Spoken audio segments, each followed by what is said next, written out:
Rifki ya. Sudah, Bu. Insya Allah siap. Ya, coba ditampilkan dulu PowerPoint-nya. Baik, Bu.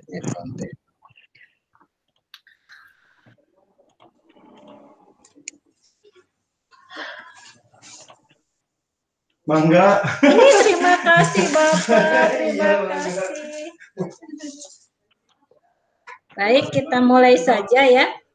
Bismillahirrahmanirrahim. Assalamualaikum warahmatullahi wabarakatuh. Selamat pagi, salam sejahtera untuk kita semua.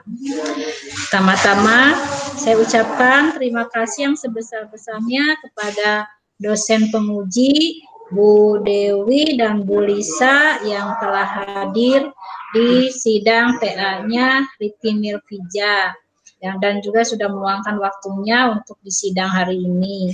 Dan tak lupa juga saya mengucapkan terima kasih kepada Bu Nur yang sudah membantu membimbing saudara Rifki ini.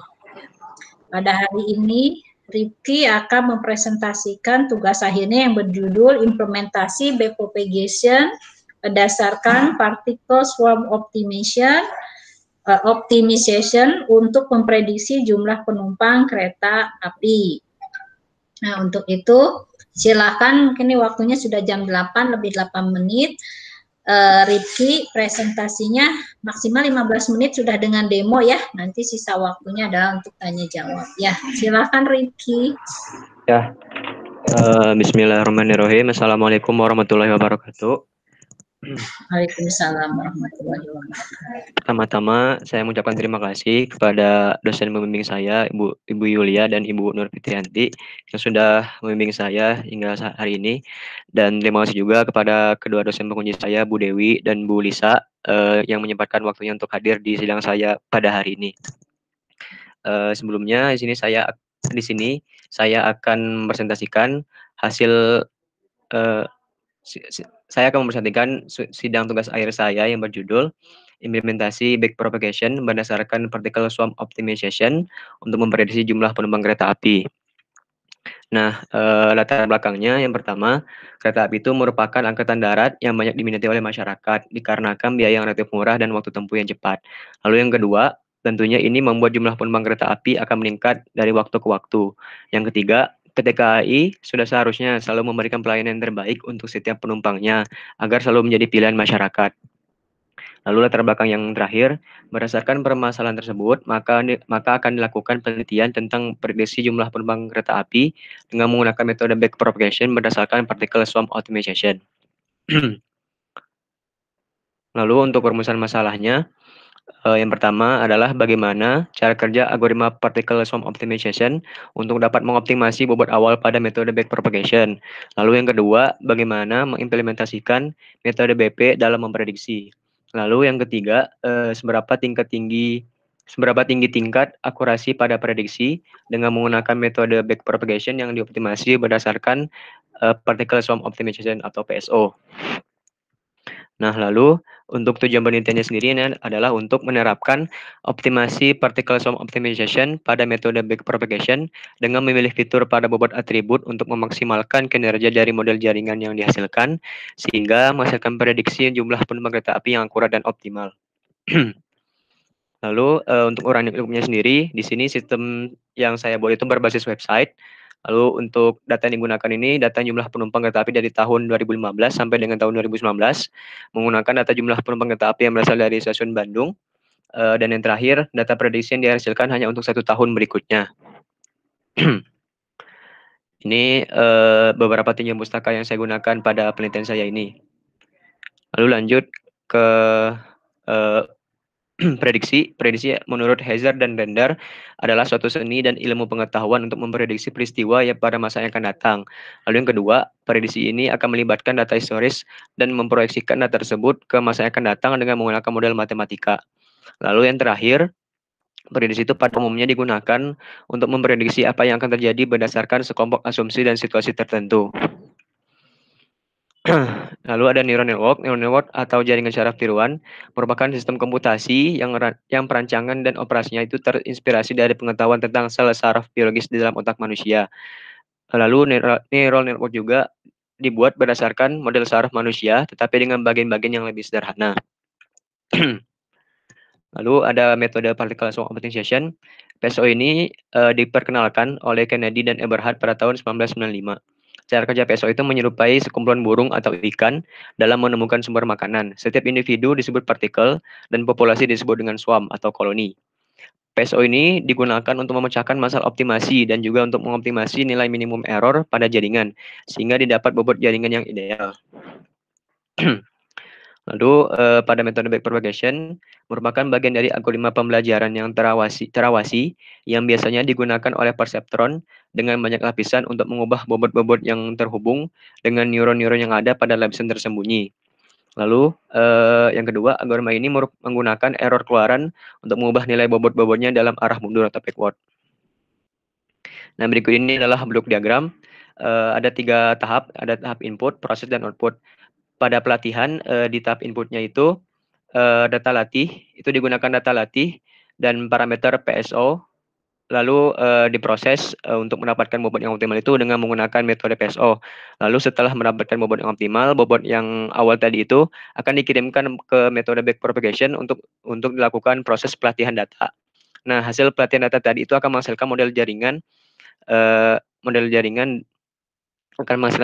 yang akan digunakan di tahap pengujian. Nah, di tahap pengujian itu tuh menggunakan inputnya menggunakan data uji dan bobot yang optimal dari proses pelatihan tadi. Selanjutnya diproses dengan menggunakan backpropagation, lalu outputnya akan menghasilkan hasil prediksi. Lalu ini adalah cara kerja particle swarm optimization. Yang pertama itu adalah inisialisasi posisi dan kecepatan awal dari PSO. Nah, lalu setelah mendapatkan posisi dan kecepatan awal tadi, dievaluasi nilai fungsi fitness-nya. Nilai fungsi fitness ini adalah nilai yang menyatakan baik atau buruknya suatu solusi yang ditemukan. Lalu proses yang ketiga adalah pembaruan particle base dan global base. Particle base itu adalah posisi terbaik dari partikel ketika partikel itu sudah menemukan titik optimalnya. Sedangkan global base adalah posisi terbaik dari kawanan dari partikel itu untuk dalam menemukan titik optimalnya. Lalu setelah itu dilakukan pembaruan kecepatan dan posisi partikel. Lalu yang kelima, kembali dievaluasi fungsi fitness-nya. Lalu apabila iterasi telah maksimum, maka bobot dinyatakan optimal. Untuk cara kerja backpropagation yang pertama pada pelatihan data, setelah bobot awal dioptimasi oleh PSO, dan data inputnya adalah data pelatihan dan bobot yang dioptimasi. Lalu di backpropagation itu terdapat beberapa tahap, yaitu ada propagasi maju, propagasi mundur, pembaruan bobot, dan bias. Nah, lalu apabila approach yang ditetapkan itu telah melebihi maksimal approach yang sudah ditentukan, maka didapatkanlah bobot data pelatihan dan modal jaringan. Lalu untuk backpropagation di pengujiannya, pada pengujian ini menggunakan input bobot data pelatihan tadi dan data pengujian. Lalu di pengujian pada backpropagation ini hanya sampai di propagasi maju, yaitu ada beberapa tahap. Yang pertama adalah penyembelihan sinyal-sinyal input pada unit hidden. Yang kedua, penghitungan fungsi aktivasi. Yang ketiga, penyembelihan sinyal input pada unit output.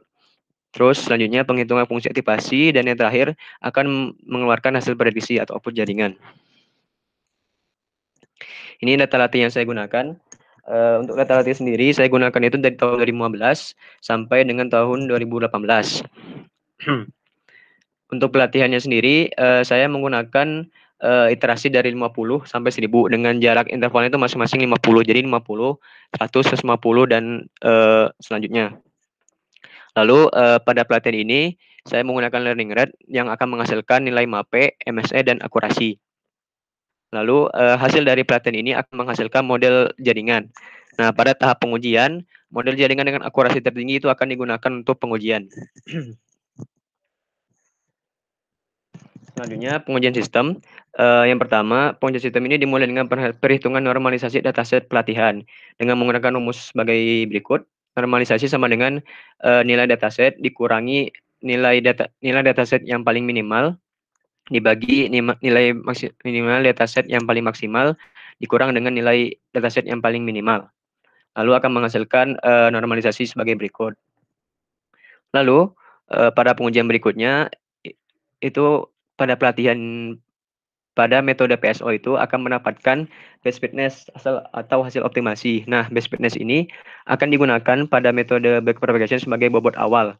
Lalu selanjutnya pada pengujian sistem ini dapat menampilkan hasil pemboran bobot yang akan digunakan untuk pengujian. Nah, bobot ini itu akan digunakan ini adalah hasil pelatihan dan bobot ini akan digunakan untuk di tahap pengujian. Lalu pada pengujian sistem selanjutnya ini pada sistem saya ini bisa mengeluarkan lamanya waktu untuk pelatihan, base MAPE, base MSE, dan hasil akurasi yang didapatkan dari proses pelatihan ini. Lalu selanjutnya, nah hasil pelatihan ini saya mendapatkan approach yang paling terbaik dari 50 sampai 1000 itu adalah di approach 100 dengan learning rate 0,007, MAPE-nya 4,87%, MS-nya 0,0086, serta hasil akurasinya 95,13%. Lalu masuk ke pengujian data. Data uji yang saya gunakan di sini adalah data jumlah penumpang pada tahun 2019. Nah, ini adalah model jaringan yang saya gunakan. Di sini input layer X adalah data masukan yaitu X1. Maksudnya adalah data jumlah penumpang dari 1 tahun sebelum data hasil prediksi. Terus menggunakan satu hidden layer. Terakhir pada output layer mengeluarkan sebuah keluaran dari sistem yang menghasilkan data hasil prediksi.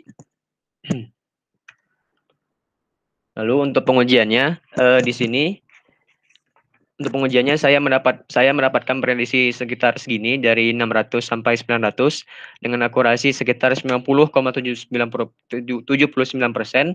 nilai MAPE 9,21% dan nilai MS-nya 0,0133 dengan grafik sebagai berikut. Kurva berwarna biru sebagai data target dan kurva berwarna merah adalah sebagai hasil prediksinya. Nah, analisa saya pada pengujian ini adalah penggunaan dataset yang sedikit dapat menyebabkan kinerja pelatihan yang kurang baik. Itu adalah alasan mengapa diperlukannya untuk membangun model prediksi yang tepat.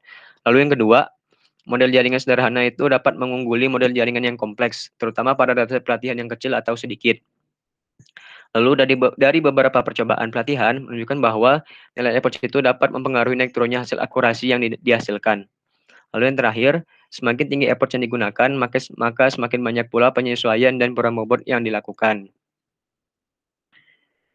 Kesimpulan yang dapat saya ambil dari penelitian saya ini, dari pencarian model jaringan terbaik atau tahap pelatihan, didapatkanlah nilai terbaik yaitu pada effort 100 dengan learning rate 0,007, MAPE sebesar 4,87%, MSE sebesar 0,0086, dan akurasi sebesar 94,99%. Pada proses pelatihan terjadi penurunan akurasi walaupun meningkatnya nilai effort yang digunakan. Ini menunjukkan bahwa peningkatan jumlah effort tidak selalu menghasilkan akurasi yang baik. Lalu kesimpulan terakhir, dari model jaringan yang digunakan dilakukanlah proses pengujian untuk mendapatkan data hasil prediksi dengan akurasi sebesar 90,79% dengan nilai MAPE 9,21% dan MSN 0,0133. Selanjutnya untuk demo program.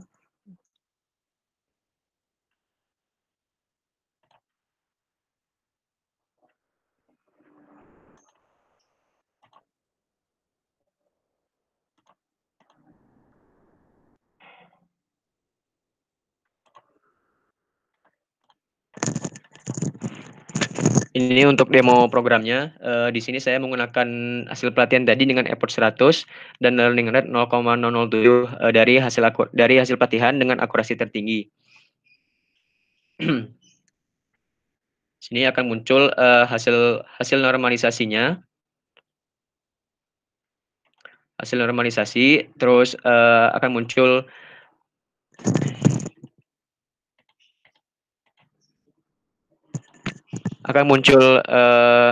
base bobot dari hidden layer dan bias di hidden layer dan bias di output layer. Nah, waktu yang dihasilkan ini 0,58 detik, base MAPE-nya 4,99%, base MS-nya 0,0085. Akurasi yang didapatkan sekitar 95%. Lalu di sini juga pada metode PSO itu akan dihasilkan base fitness, hasil optimasi yang tadi saya bilang akan digunakan untuk sebagai bobot awal pada back propagation. Lalu akan muncul juga bobot di antara input layer dengan hidden layer sekitar minimal min 6,211 dan bobot di hidden layer antara hidden layer dan output layer itu sekitar min 14,5526. Lalu lanjut ke tahap pengujian. Nah, setelah melakukan proses pelatihan, maka akan dihasilkanlah model jaringan yang akan saya gunakan untuk proses pengujian. Nah, pada model jaringan ini akan mendapatkan hasil tadi, ini bobot di antara input layer dan hidden layer, bobot di antara hidden layer dan output layer. Ini bias yang dihasilkan, bias di hidden layer dan bias di output layer. Lalu masuk ke proses pengujian. Yang pertama, input dulu data uji. Di sini data uji saya gunakan adalah pada data tahun 2019 untuk memprediksi data penumpang kereta api pada tahun 2020. Nah, ini adalah data target dan data prediksi yang dihasilkan. Seperti berikut ini.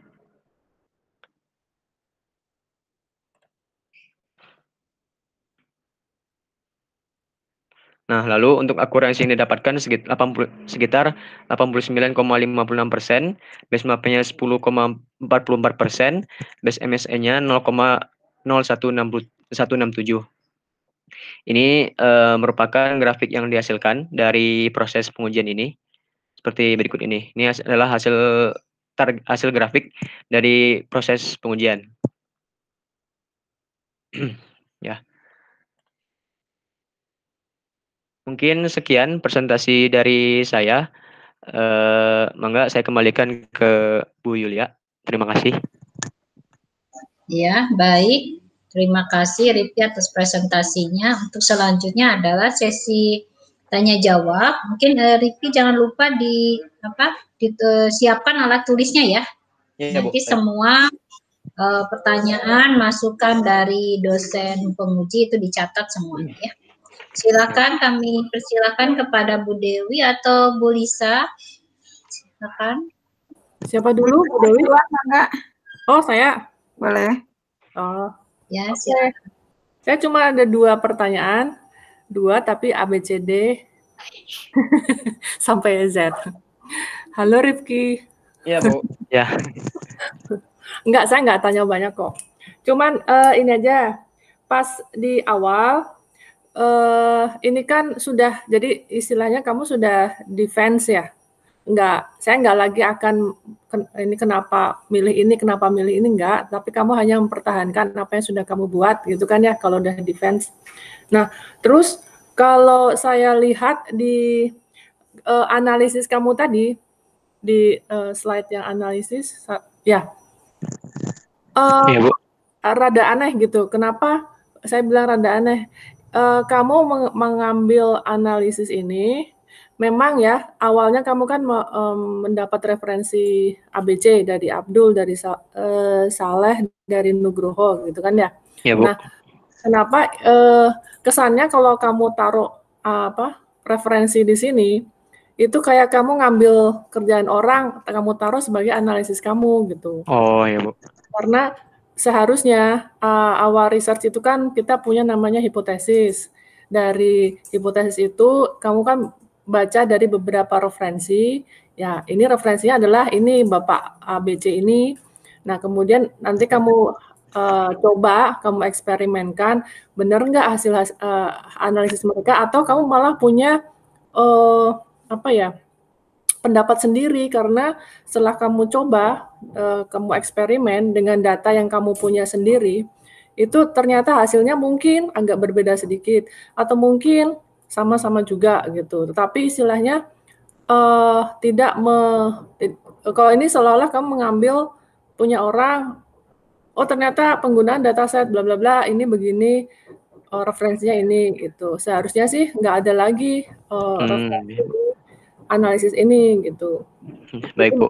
Benar-benar memang itu kamu sudah baca referensi, terus kamu coba sendiri, ternyata kamu punya kesimpulan hasil analisis sendiri gitu. Ya Bu. Itu Ya. menurut saya seperti itu gitu ya. Ya Nah, Bu. yang kedua, kalau saya melihat kamu tadi datanya meningkat ya dari tahun, minta tolong slide nomor 23. Ya ini Bu. Yes. Nah, data kamu meningkat dari Januari ke Desember. Itu Iya. awalnya ratusan ribu, kemudian jadi 1 juta lebih ya.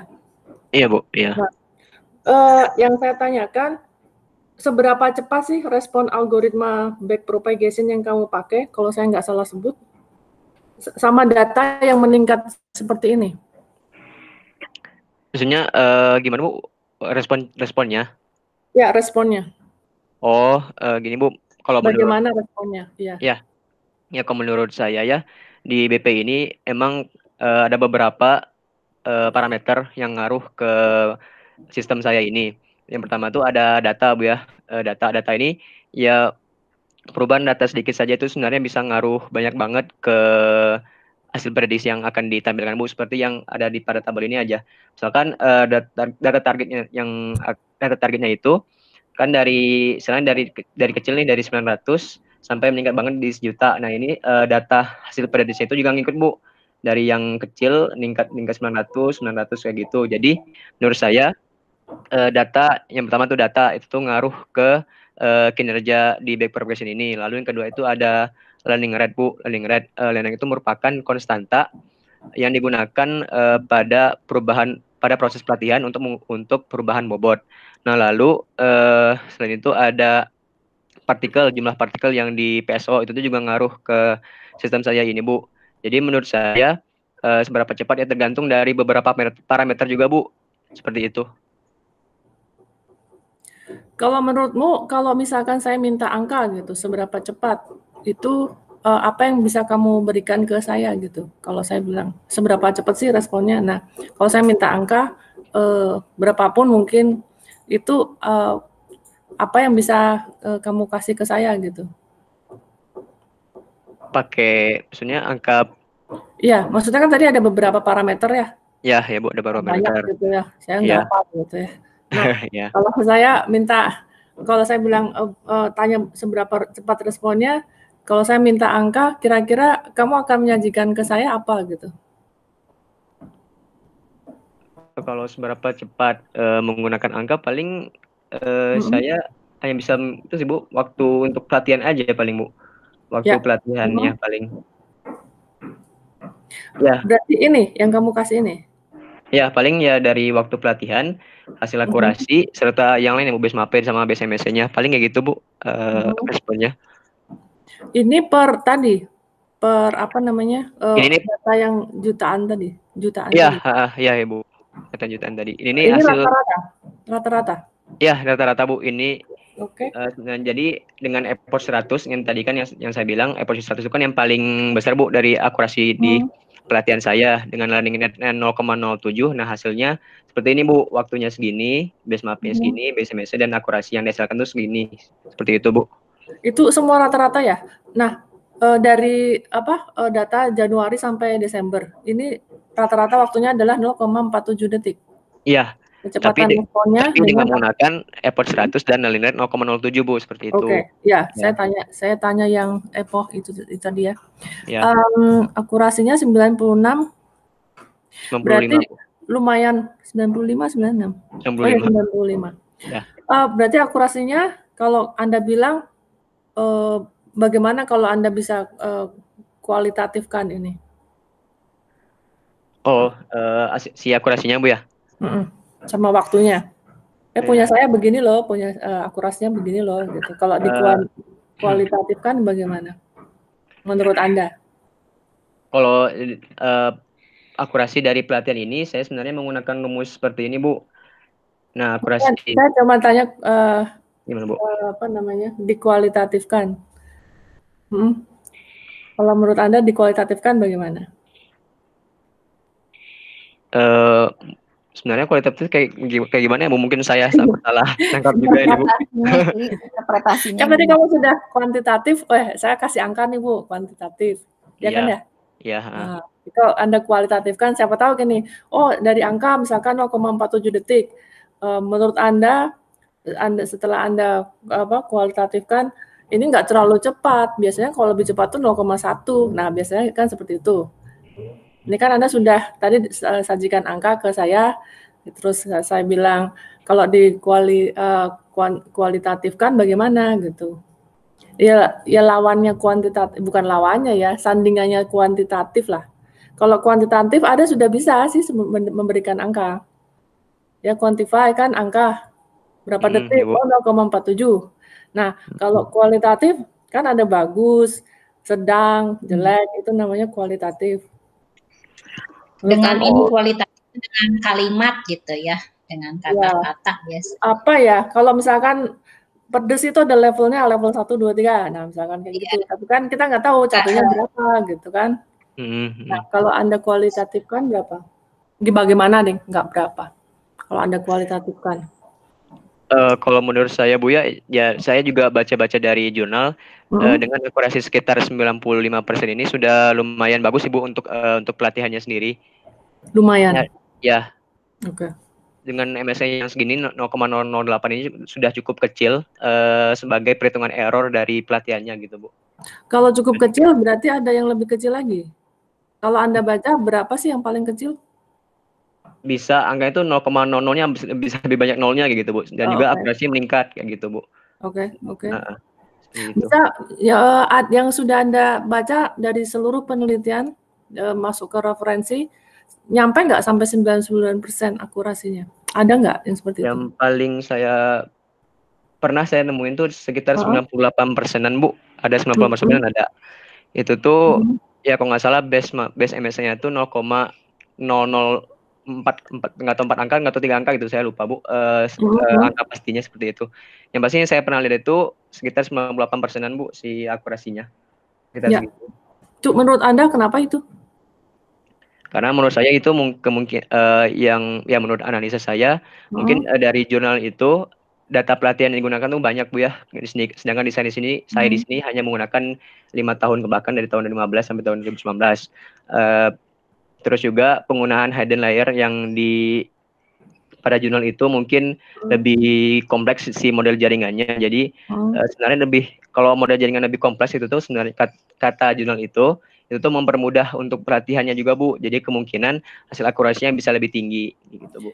Berarti kalau Anda bisa tambahkan jumlah data pelatihannya, data pelatihannya kemungkinan akan naik dong akurasi. Ya, kemungkinan akan naik Bu. Ya, kalau jumlah data pelatihannya saya tambah. Ya. Gitu. Oke.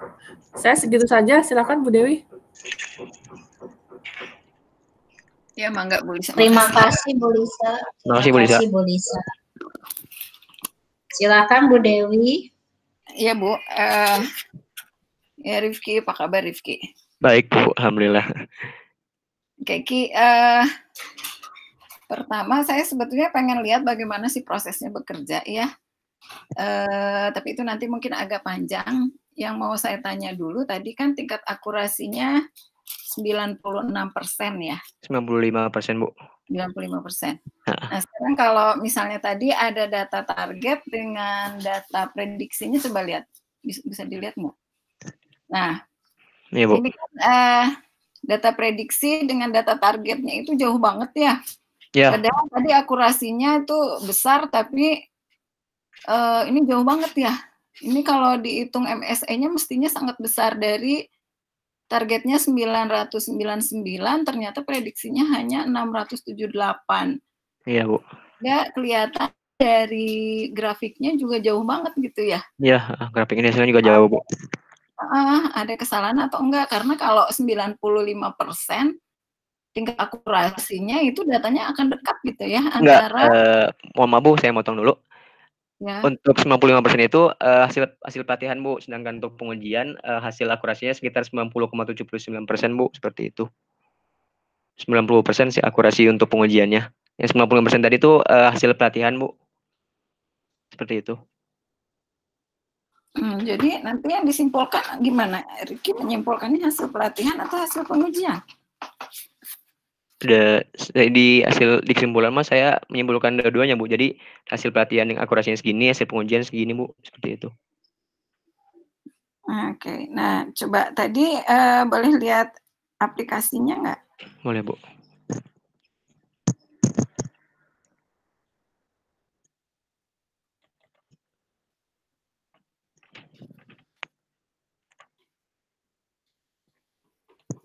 Di bagian mana, Bu? Nah, saya ingin kan tujuannya adalah untuk memprediksi ya. Ya, Bu. Oke. Nah, kalau misalnya ini Rifki datanya pakai berapa banyak? Untuk data pelatihannya dari tahun 2015 sampai tahun 2019, Bu. Jadi ada berapa data semuanya? Total ada 4 tahun, Bu, 4 tahun data. Ada 4 berarti. Datanya bulanan ya? Jadi 4 Ya. kali 12 gitu ya? Iya, Bu. Terus untuk data ujinya? Data ujinya saya pakai 1 tahun di tahun 2019, Bu. Oke, nah kalau misalnya memprediksi itu kan aplikasinya kalau di benak saya, kalau memprediksi itu misalnya saya pengen tahu untuk bulan besok gitu ya, itu ada berapa penumpang yang akan datang. Kan gini, nanti tujuannya kan kita ingin membantu kereta itu untuk memprediksi banyaknya penumpang gitu ya, kalau saya lihat latar belakangnya. Nah, kalau misalnya sekarang bulan September gitu, saya pengen tahu kalau bulan Oktober nih kira-kira penumpangnya akan berapa banyak gitu kan nanti aplikasinya ya. Nah, itu gimana caranya di aplikasinya? Oh, untuk aplikasi yang saya buat itu sebenarnya langsung menghasilkan 1 tahun ke depan sih, Bu. Jadi misalkan data ujinya itu tahun 2019, nah itu tuh akan hasil prediksinya itu tahun 2020, Bu, seperti itu. Untuk 1 tahun ke depan gitu, Bu. Jadi kalau misalnya sebentar, ini Januari data target, ini data prediksi, ini bukan data prediksi tahun berikutnya kan, tapi di tahun yang sama kan? Ini nih, misalnya Januari data targetnya, ini kan data aktualnya kan, data misalnya gini, ini data tahun 2019 ya, misal. Bulan Januari itu 999.234. Nah, yang 691.826 ini data di bulan yang sama, tahun yang sama, atau di tahun berikutnya? Di tahun berikutnya, Bu, data prediksinya. Gitu. Tapi bisa nggak kalau misalnya saya minta tahun berikutnya, ini kan tahun 2020 ya, data kita ini tahun 2019 ya, terus saya mau memprediksi di tahun 2021 gitu, bisa nggak? Bisa, tapi dengan catatan data ujinya dengan juga tahun 2020, Bu, seperti itu. Nah, jadi dia T-1 ya? Ya, T-1 seperti itu, Bu, untuk data ujinya. Oke, Ki, sekarang saya pengen lihat dari, ini kan ada data latih nih. Iya, Bu. Nah, si proses data latihnya tadi ada 4 kali 12 ya? Iya. Nah, itu si prosesnya gimana? Data itu diapain untuk melakukan proses trainingnya dulu? Oke, itu berarti sebenarnya sebelumnya itu masuk ke tahap PSO dulu, Bu, ya. Nah, saya menjelaskan izin. Gambaran sistem secara keseluruhannya ada nggak? Di flowchart paling, Bu, ya? Seperti itu. Kan nanti ada proses training, ada proses uji ya. Nah, itu keseluruhan si cara kerjanya seperti apa gitu. Jadi di picture-nya si aplikasi atau pekerjaannya Rifki itu seperti apa? Boleh saya lihatnya? Baik, Bu, bentar.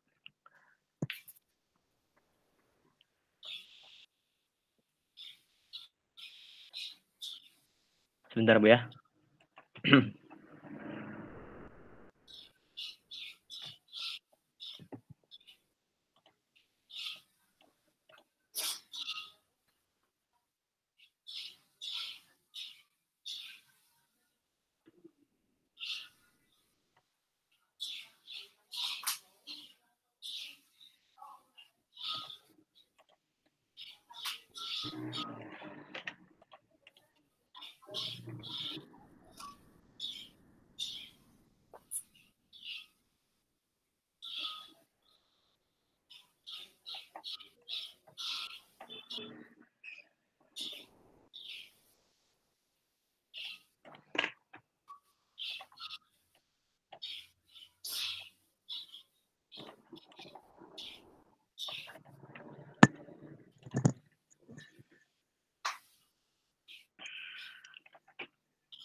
Ya Bu, baik. Paling seperti ini Bu, untuk proses pelatihannya seperti ini.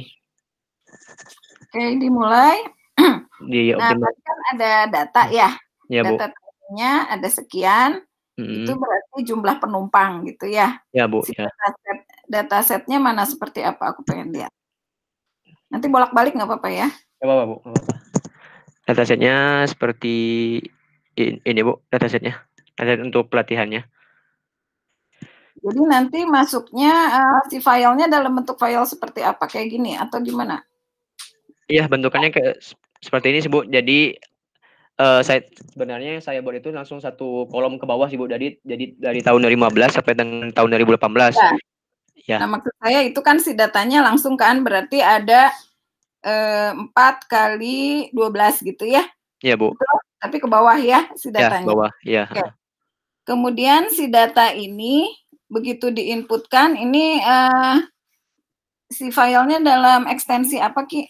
CSV Bu, Excel CSV. Iya. Ya, terus dilakukan si data ini dilakukan PSO gitu langsung. Ya, dilakukan PSO terlebih dahulu Bu. Iya. Oke. Nah, si proses PSO-nya gimana Ki? Ya, boleh saya ceritain Bu ya. Untuk proses PSO-nya. Nah, yang pertama di PSO ini pertama ada namanya partikel. Nah, partikel ini membutuhkan kecepatan dan posisi awal untuk dia menemukan si titik optimalnya, Bu. Jadi sebentar, pelan-pelan. Iya. Iya. Jadi perlu partikel dan perlu partikel. Nah, di partikel ini ada nilai posisi dan kecepatan, Bu, di PSO ini. Posisi dan kecepatan, sebentar. Ya, ya. Nah, si posisi yang dimaksud dengan posisi itu apa? Posisi awal istilahnya, Bu. Kalau saya gambar, ya kalau saya gambarkan Bu ya, PSO ini kan kayak burung Bu ya, gitu. Jadi si burung ini sebelum menemukan si makanannya, jadi posisi awal banget kayak di sangkarnya gitu Bu. Jadi masih di awal belum bergerak gitu Bu si. Ya, enggak, maksud saya gini. Itu kan tadi ada data nih, ya. Iya Bu, ya. Data tadi. Nah, kemudian data ini Rifki kan melakukan PSO. Di dalam PSO itu perlu partikel, ya? Iya, ya Bu. Nah, di sini perlu posisi awal dan kecepatan. Posisi yang dimaksud dengan posisi awalnya di sini apa? Bilangan atau apa? Atau angka atau apa gitu? Untuk posisi itu, posisi dan kecepatan itu angka Bu, ya sama-sama angka. Angka. Nah, posisi awalnya bagaimana cara menentukan posisi awal dan kecepatannya? Oke, untuk posisi awal itu di sini di menurut jurnal yang saya baca itu tuh menggunakan angka acak Bu untuk posisi awalnya. Berarti random. Nah, ya random. Oke, berarti pakai angka acak. Ya Bu. Nah, cara merandomnya seperti apa? Untuk randomnya sendiri itu saya menggunakan range dari -2 sampai 2 Bu. Itu dengan sistem sih Bu, dari -2 sampai 2.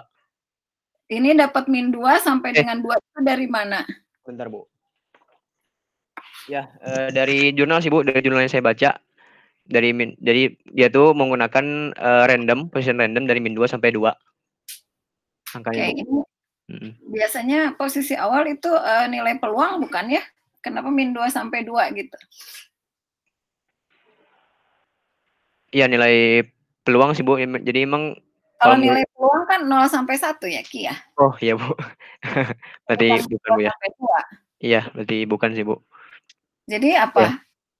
Jadi nilainya apa ini -2 sampai 2 itu apa? Ya jujur saya hanya mengikuti jurnal sih Bu. Jadi menurut si jurnal itu posisi random untuk partikel ini jumlah acak itu lebih baik -2 sampai 2 Bu, seperti itu. Oke, ya nggak apa-apa nih. Ya. Nanti ini jadi tanda tanya ya, harus dicari ya kenapa -2 sampai 2 ya. Baik Bu. Nah, Rifki kemudian merandom kan supaya muncul nanti posisi awal. Nah, cara merandomnya gimana Ki? Cara merandomnya by system sih Bu. Jadi pakai sistemnya kamu pakai apa? Bikin sendiri atau gimana? By system tuh gimana maksudnya? Oh, sebenarnya kalau menurut sistem juga itu tuh di situ dijelaskan di yang saya buat itu tuh saya menggunakan sebenarnya normal Gaussian Bu, yang saya baca di situ tuh. Bukan yang dikerjakan sama Rifki pada saat random untuk mendapatkan nilai posisi awal itu gimana caranya?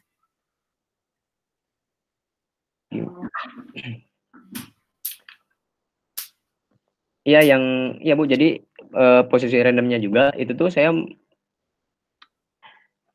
by system sih Bu, jadi paling harus dicari dulu Bu caranya. Nah, by system itu gimana? Kan biasanya kamu pakai apa? Pakai Python bukan? Ya, pakai Python Bu. Kalau di Python kan ada di situ ya functionnya untuk melakukan random ya, mengenerate nilai acak gitu ya. Ya, itu mungkin ya yang dimaksud ya. Oh, pakai library itu ya. Ya, library itu Bu. Oke ya, jadi itu nanti kan kamu harus jelaskan gitu loh Ki. Jadi nggak sistem itu seperti apa, justru itu yang harus dijabarkan gitu ya. Oh ya, baik Bu. Kemudian setelah didapat posisi awal nih, kemarin yang Rifki kerjakan posisi awalnya dapatnya berapa? Itu harus buka Python-nya dulu sih Bu. Nggak apa-apa Bu? Nggak, kira-kira aja nilainya kan tadi min 2 sampai 2 gitu ya? Iya. Didapat. Kemudian untuk kecepatan. Ya. Kecepatannya gimana cara mendapatkan kecepatannya? Untuk kecepatan, ya menurut jurnal yang saya baca juga Bu, kecepatannya itu ditetapkan sebagai angkanya 0 Bu, kecepatan awalnya. Kecepatannya 0? Iya, kecepatan awalnya. Oke ya. Kemudian tadi kan cara kerja PSO pertama mendapatkan inisialisasi posisi awal dan kecepatan awal ya? Ya, seperti itu Bu. Ya. Oke, tadi dilakukan dengan cara random, kemudian kecepatannya 0 gitu ya. Walaupun ini harus tahu kenapa ya, yang tadi juga min 2 sampai 2 kenapa. Kemudian melakukan evaluasi nilai fungsi fitness. Nah ini tuh evaluasi nilai fungsi fitness tuh untuk apa? Gini Bu, yang saya tahu ya, nilai fungsi fitness itu adalah untuk menyatakan baik atau tidaknya solusi yang didapat Bu. Ya, solusi yang didapat. Jadi si nilai fitness ini sebagai acuan untuk mencapai hasil yang optimal Bu, seperti itu. Sebagai acuan hasil yang optimal. Ya, untuk menemukan. Nah, bagaimana cara melakukannya? Evaluasi nilai fungsi fitness itu gimana? Ada rumusnya sih Bu. Saya menggunakan rumusnya seperti ini Bu. Mana? Ini nilai fitness 100 per 100 plus MAPE Bu. MAPE-nya gimana cara mencari MAPE-nya? Nilai MAPE-nya seperti ini sih Bu. Rumus MAPE-nya jadi YI dari, itu apa? Ya Bu? YI itu apa? Itu YI dikurangi YI topi kan dibagi YI topi dikali 100%. Itu untuk nilai MAPE-nya ya? Ya Bu. Ya kan? Nah, yang YI-nya itu apanya? Yang Y topinya apanya gitu? Yang YI itu yang mana? YOI topinya yang mana? Iya. Sebenarnya MAPE yang saya gunakan di Python itu sudah library sih Bu. Jadi saya hanya tinggal masukkan datanya saja Bu. Tapi kan kamu bicara PSO, kamu harus ngerti PSO-nya. Cara perhitungannya minimal walaupun misalnya kamu hanya menggunakan library gitu nggak bikin sendiri. Ya. Nah, kan harus ngerti itu YI-nya apa, YI topinya apa gitu kan. Iya Bu. Kalau kayaknya soalnya gini, kalau misalnya ada data terus kayak misalnya saya punya data terus saya pakai SPSS gitu ya. Data saya tinggal run aja, prediksinya keluar aja. Nah, nanti penelitiannya Rifki di mana? Oh iya. Kan isi justru penelitiannya di PSO-nya kan? Iya Bu, ya Bu. Nah, jadi harus ngerti. Ini rumusnya padahal sederhana kan, YI min YI topi dibagi YI topi dikali 100%. Ini untuk MAPE-nya ya. Nah ya, YI-nya apa, YI topinya apa gitu Ki. Ya Bu. Rifki kan pasti ada keterangan dalam rumus MAPE ini, mungkin seharusnya Rifki bisa ya menyampaikannya ya. Iya. Kalau rumus kan biasanya ada keterangan Y itu apa, Y itu apa gitu. Terus datanya seperti apa, harusnya Rifki itu harus bisa menjelaskannya. Iya Bu, iya.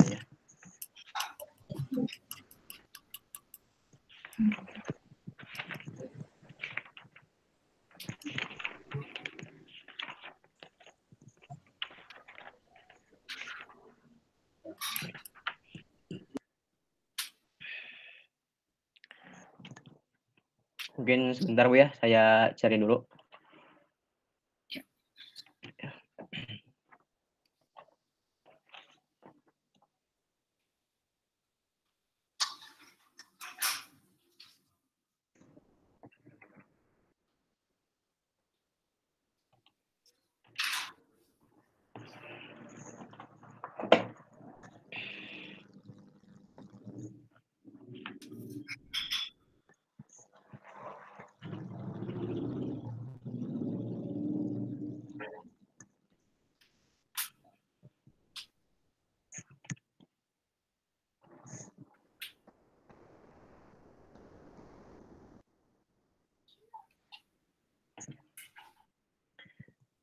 Ya Bu, untuk Ya. YI sendiri, bentar Bu ya, saya presentasiin dulu. Nah, setelah saya cari tadi, YI itu YI tanpa topi itu adalah nilai aktual Bu. Yang maksudnya adalah data targetnya Bu, si nilai aktualnya YI itu. Untuk YI topi itu adalah nilai prediksi Bu. Oke, ya. Jadi YI itu nilai aktualnya itu di bulan yang sama berarti ya. Ya Bu, seperti itu. Itu YI topi berdasarkan model yang sudah di training, kemudian dapatkan si estimasinya ya atau prediksinya. Nah, oke. Tapi kan tadi di awal ya ada data itu kan masuk melakukan inisialisasi dulu untuk partikelnya ya, posisi awal dan kecepatan. Nah, kemudian melakukan evaluasi kok tiba-tiba muncul udah nilai fungsi fitnessnya itu ke MAPE ya. Kalau MAPE kan berarti sudah di training ya, karena YTOP-nya kan udah keluar tuh. Ya enggak? Ya. Nah, justru kan pertanyaan saya bagaimana itu saya bisa menghasilkan model sehingga model itu nanti saya bisa gunakan untuk memprediksi. Sementara itu nilai prediksinya udah dapet gitu. Dan tadi begitu masuk di evaluasi itu kan langsung masuk ke MAPE-nya ya. Ya Bu. Nah, ini padahal kan si posisi awal dan kecepatan awal itu menjadi inputan untuk evaluasi nilai fungsi fitness. Nah, jadi si fungsi dari posisi awal dan kecepatannya itu di mana gitu? Gimana Bu? Sebentar, maaf agak tadi kurang jelas Bu, putus. Nah, cara kerja PSO nih yang saya agak bingung ya. Ya Bu. Begitu kan ada data tuh tadi ya, ada data masuk ya. Iya. Datanya tadi berapa tahun dikali 12 gitu ya. Ya Bu, ya. Diurut ke bawah. Kemudian proses yang pertama dilakukan adalah melakukan inisialisasi posisi dan kecepatan awal. Dilakukan secara random. Oke ya, kamu menggunakan Python di sana. Kemudian melakukan evaluasi nilai fungsi fitness. Ya. Nah, si fungsi dari posisi awal dengan kecepatan dievaluasi nilai fungsi fitnessnya itu dipakai nggak? Ya, dipakai Bu. Dipakainya di sebelah mana? Tadi kalau saya lihat evaluasinya tiba-tiba kan ini nanti menjadi acuan hasil optimalnya ya. Iya. Tiba-tiba muncul MAPE gitu loh. Kalau MAPE kan nanti untuk melihat nilai akurasi ya. Iya Bu, ya. Jadi aku bingung gitu, ini cara kerjanya gimana ya? Saya pengen tahu nih gimana caranya kalau saya bisa mau melakukan prediksi gitu menggunakan backpropagation dengan PSO gitu. Itu tuh gimana sih? Alurnya, mengalirnya tuh gimana gitu. Kan biasanya gini, input, proses, output. Input ya, dipakai pada saat proses. Nah, proses ini mengeluarkan output apa? Output itu nanti dipakai proses berikutnya. Kan biasanya gitu ya ngalirnya ya. Ya, betul Bu. Ya, seperti itu Bu. Bisa saya salah? Ya, betul kan? Ya, Bu. Ya. Tadi ada data.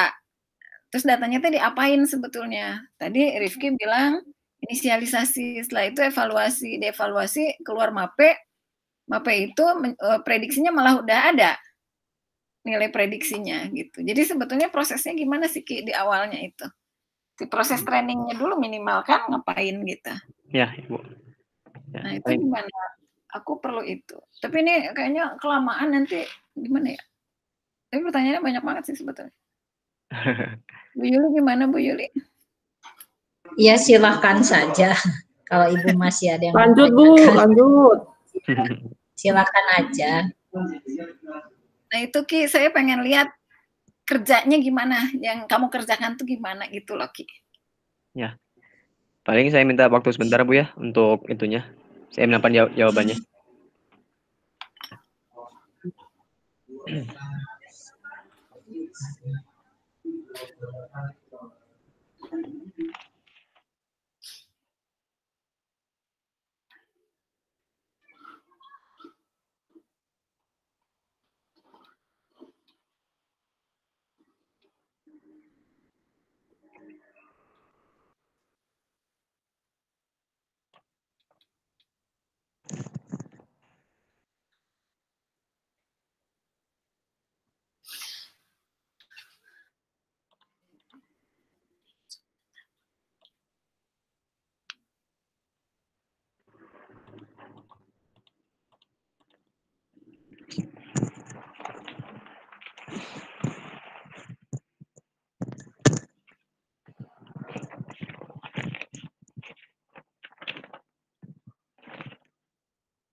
Gimana Riti, sudah ketemu jawabannya?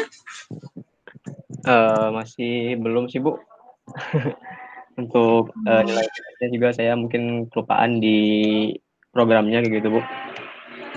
Seperti apa?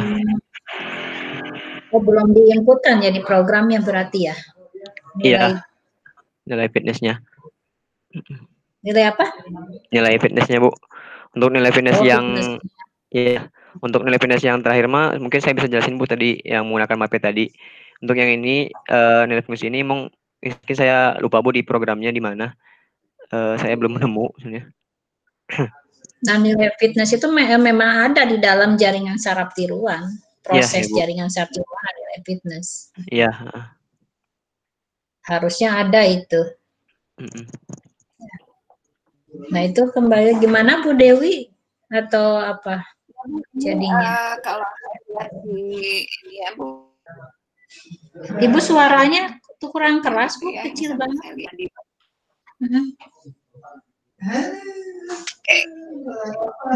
Di laporannya ya. Nanti saya ada rapat lagi. Jadi kalau ya Bu, tar. Kalau saya lihat itu bab 3 itu punya Rifki. Kedengeran nggak suara saya? Ya, kedengeran Bu.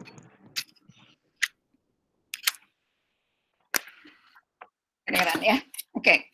Jadi kalau saya lihat tadi itu sebenarnya masih PR gimana sih proses kerjanya. Ya Bu. Jadi kalau saya lihat di bab 3 ini di metodologi penelitian, Rifki masukin prototype ya, metode penelitian. Sementara prototype itu adalah metodologi pengembangan aplikasi gitu Ki. Jadi bukan metode penelitian. Jadi kalau mau memang memasukkan prototype paling nanti ada bab 3.1, 3.2 metodologi penelitian dan metodologi pengembangan aplikasi. Karena kalau prototype ini adalah model yang kita gunakan kalau kita mau mendevelop sebuah aplikasi. Gitu ya. Jadi rancu kalau metodologi penelitian tapi isinya adalah metodologi pengembangan aplikasinya gitu ya. Sehingga kalau saya baca di bab 3-nya ini pun sebetulnya bukan seperti pertanyaan Rifki, tapi kalau saya baca ini seperti adanya mestinya di bab 2 aja gitu loh. Jadi kayak teori gitu Ki.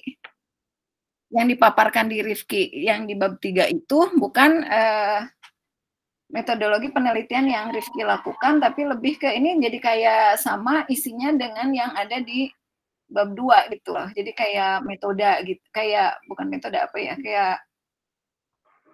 kayak landasan-landasan teori gitu loh. Jadi nggak kelihatan sih pekerjaannya Rifki gitu. Makanya tadi saya nanya gimana Rifki mengerjakannya gitu. Karena di sini harus detail kan, misalnya ya tadi yang saya tanya inisialisasi posisi dan kecepatan awal tuh gimana sih fungsinya untuk apa, bagaimana cara mengerjakannya gitu ya. Semuanya harus seperti itu. Normalisasi itu apa, fungsinya untuk apa, bagaimana cara melakukannya, mana contoh kasusnya gitu. Jadi itu semua harus ada di sana gitu. Sehingga nanti kalau saya baca atau orang lain baca bukunya Rifki, kalau mau melakukan prediksi menggunakan backpropagation dan PSO ngerti gitu. Jadi bisa di apa ya, bisa di cloning gitu ya. Iya Bu. Ya gitu. Nah ini saya nggak lihat gitu. Ada yang studi kasusnya juga di sini ada studi kasus gitu ya. Tapi nggak, ini kayak teori aja gitu, bukan pekerjaannya Rifki gitu. Oh ya Bu ya. Terus ada beberapa kesalahan juga di laporannya itu originalitas, bukan originalitas ya, tapi originalitas ya, bahasa Indonesianya baku. Originalitas Bu ya? Originalitas ya, bukan originalitas. Baik Bu. Kemudian itu untuk daftar ininya juga fontnya kalau nggak salah sama ya, kalau yang sekarang ya pakai Time News Roman 12 ya, bukan yang daftar gambar, daftar tabel. Kalau model dulu kan memang pakai Kurir News 10 ya, kalau sekarang kan TR 12 ya. Oh ya Bu ya, baik Bu. Harus saya benerin. Gitu, mungkin pekerjaannya masih sangat banyak gitu ya. Ya, baik Bu. Ya mungkin itu aja Bu Yulia. Oh iya. Terima kasih Bu Dewi. Bu Lisa, ada tambahan lagi? Cukup Bu, cukup. Oh iya, terima kasih. Bu Nur. Iya, paling nanti aja Bu laporannya saya baca lagi Bu yang punya Rifki, mungkin masalah penulisan atau oh, ya baik Bu Nur. Ya. Ya sama nanti Kenapa suaranya? Iya, nanti mungkin masukan-masukan dari penguji saya bantuin juga ya Bu untuk revisi ke Rifkinya. Ya baik, terima kasih Bu Nur. Mungkin nanti kami sebagai tim dosen penguji dan pembimbing nanti kami akan diskusi. Mungkin sebelum diskusi Rifki tutup dulu presentasi sidangnya. Nanti dipanggil lagi ya Bu Lisa ya pas keluar ya. Iya, panggil lagi Bu nanti. Dipanggil lagi ya setelah diskusi. Panggil lagi ya. Jadi stay tune. Jadi Rifki ya. Oh gitu. Baik Bu. Baik Rifki. Dikasih tahu. Ya. Berarti Rifki tutup dulu sekarang, lalu Rifki keluar, nanti dipanggil lagi untuk masuk ya. Silakan presentasinya ditutup. Ya, terima kasih kepada dosen pembimbing saya Ibu Yulia dan Ibu Nur, dan dosen penguji saya Bu Dewi dan Bu Lisa yang telah menyempatkan waktu untuk hadir di presentasi saya di sidang tugas akhir saya ini. Saya akhiri, mohon maaf apabila ada salah-salah kata. Wassalamualaikum warahmatullahi wabarakatuh. Waalaikumsalam. Waalaikumsalam warahmatullahi wabarakatuh. Saya izin keluar Bu ya. Ya, terima